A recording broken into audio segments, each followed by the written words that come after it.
This video continues our discussion on querying records using SQL. We are going to look at the between operator, which is going to evaluate based on a range of criteria. It is similar to less than or equal to and greater than or equal to. So between is going to return all values, including the ends between a certain range, and not between is going to exclude all those values, including those ends. So for example, if I wanted to see all products between $200 and $300, I say select star from product where the price is between $200 and $300. So here we are back at the server. I've copied this query over.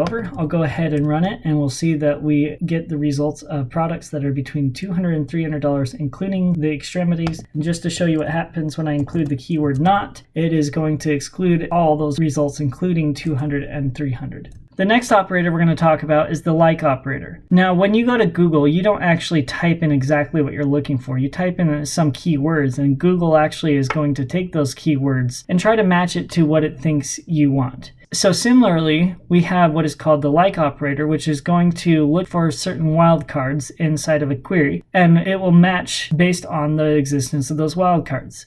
So there are three types of wildcards that we're going to talk about. The first one is the percentage sign, which is going to match any number of characters. The next wildcard is the underscore, which matches any single character. Now let's say I actually wanted to look for an underscore or a percentage in a string. I could put a backslash in front of the underscore or the percentage sign, which would say look for a literal percentage sign rather than using this as a wildcard. So for example, let's say we were asked to show the description and price for products with the word desk at the end of the description. So we'd say select description and price, because those are the columns I'm interested, from the product table where the description, like, and then in quotes, I'm going to put the search criteria. So I'm looking for anything that precedes the word desk, and then desk would be at the end of the string. So let's say instead of looking for desk, we wanted to look for disk, desk, or dusk. We could just put an underscore where that E is, and it would try to match a single character and then return those results. So here I am back at the server. I've copied this query over. I'm going to go ahead and run this, and we see that the results that are returned include desk at the end of the description. So now I want you to try a few queries on your own. So make sure you're using the lecture schema and then try to perform each one of these queries. So try these on your own, pause this video, and then come back to compare your answers. All right, we're back here at the server. I've copied the questions over. I'm going to go ahead and put comment tags in front of all of these so they're not interpreted with the query.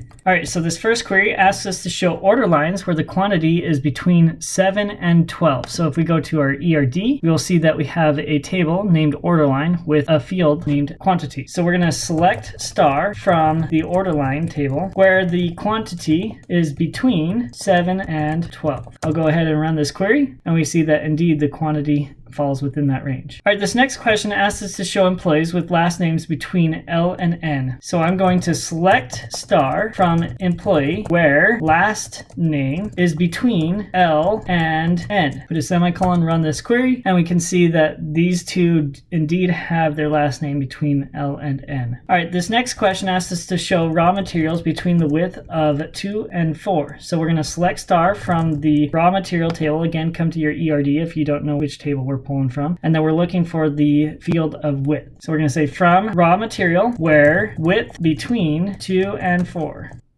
And we can see here that the width that is included is all 2s, and if we were to go through all 48 pages, we'd see that they are between 2 and 4. All right, this next query asks us to show salespeople who have the word in their last name. So let's go to the ERD, and we see salesperson right here, and we're looking for last name, and we're looking for the word in their last name. So this indicates that we need to use like. So we're going to say select star from salesperson where last name, and then we use the operator like, and then I'm going to just look for anything before the word in and anything after the word in. I go ahead and run this query, and we can see that Fred Flintstone has in his name and Jacob Winslow has in his name. This next query asks us to show customers that don't have a space in their name. So if we come back to the ERD, we can see we have a customer table and we're looking for the field of name. So we're going to say select star from customer where, and again, we're looking for a piece of a field. In this case, we want to exclude those that have space in their name. So we're going to say where name is not like, and then we're going to search for a space somewhere in their name. So I'll type space, and then we'll put percentages around them. And now this should exclude any of those that have a space in their name. And so we see that Impressions and Ickards are the only ones that don't have spaces in their names. The next question asks us to show employees with 4 characters in their first name. So in order to do this, I'm going to look at the employee table. We're looking for the field first name, and I'm going to select star from the employee table. And I only want people with 4 characters in their name. So I'm going to say where first name, like, to represent a single character, I'm just going to put an underscore 4 times, indicating that we're looking for just 4 characters. We run this, and we can see that Phil has 4 characters and Mary has 4 characters in their names.